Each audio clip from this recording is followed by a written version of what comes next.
Is that clear? I hope that's clear because, people work too hard to fulfill their intentions, and they make exacting plans, they have driving ambition, and their ego gets in the way, and they get all stressed out, and then, of course, even if the intention is fulfilled through hard work and driving ambition and exacting plans, it has created so much stress that you're not able to enjoy the fruit of your intentions.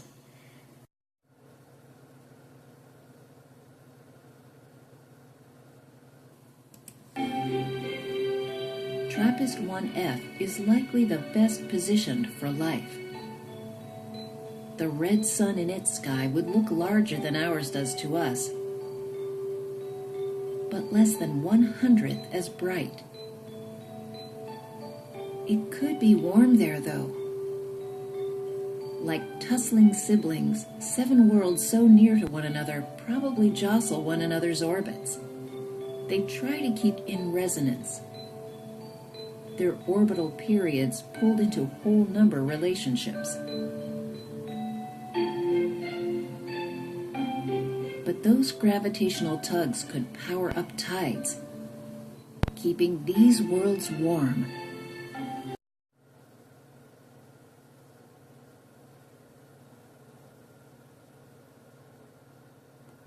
As well as we should have. And now what's happening is fascinating. Today's biggest AI breakthroughs are of a completely different kind, where rather than the intelligence being largely programmed in easy to understand code, you put in almost nothing except a little learning rule by which a simulated network of neurons can take a lot of data and figure out how to get stuff done. And this deep learning suddenly becomes able to do things often even better than the programmers were ever able to do.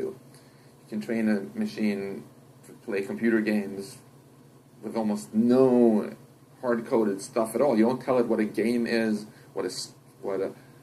the things are on the screen, or that there even is such a thing as a screen. You just feed in a bunch of data about the colors of the pixels and tell it, hey, go ahead and maximize that number in the upper left corner, and then gradually you come back and it's playing some game much better than I could.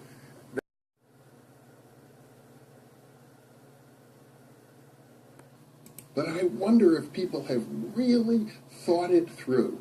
Einstein's theory of relativity points out that time itself is relative. Prior to Einstein, we thought that time is absolute, that the passage of time is the same on our planet as it would be on any other planet. But Einstein's discovery, to put it simply, is this: the faster you go, the slower time goes, so that if you're traveling at the speed of light, say if you're a photon or you're riding on a photon, time stops completely. So that means a photon can travel from one end of the universe to the other. And that distance is many, many billions of light years.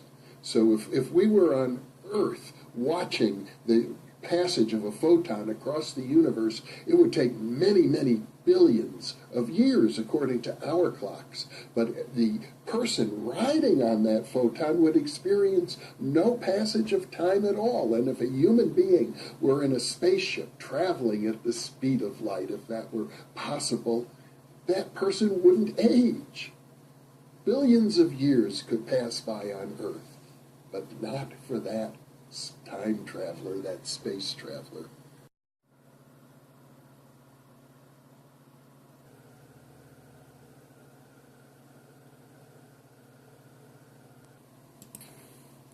But I was uneasy about it a little bit. The reason I was uneasy about it is I couldn't really figure out where the rules came from. Did they come from some basic formulas like Schwinger was working with? I couldn't tell. It was just too hard to tell, and I was disturbed by it, and I was uneasy about it. Well, fortunately, for me, and I think for a whole generation of physicists, somebody else had put the ideas together, and managed to understand exactly how to go from Schwinger's deep fundamental principles to Feynman's tricks to Feynman's diagrams. Who was that somebody? Well, you just heard him speak a moment ago. It was Freeman Dyson. And Dyson, Feynman, Schwinger, and Tomonaga laid the basis for quantum electrodynamics, for quantum field theory, and for our own entire future understanding of particle physics. To teach the lesson that the jargon, the mumbo-jumbo, the overly precious mathematics, the overly abstract mathematics, generally did not help you think about phenomena. The way to think about phenomena, well, maybe you don't close your eyes, but you think about the phenomena themselves, and then you convert it to mathematics. You use the simplest tools that you can. Whatever the simplest tools are, if you use those, you will learn the most about the physics.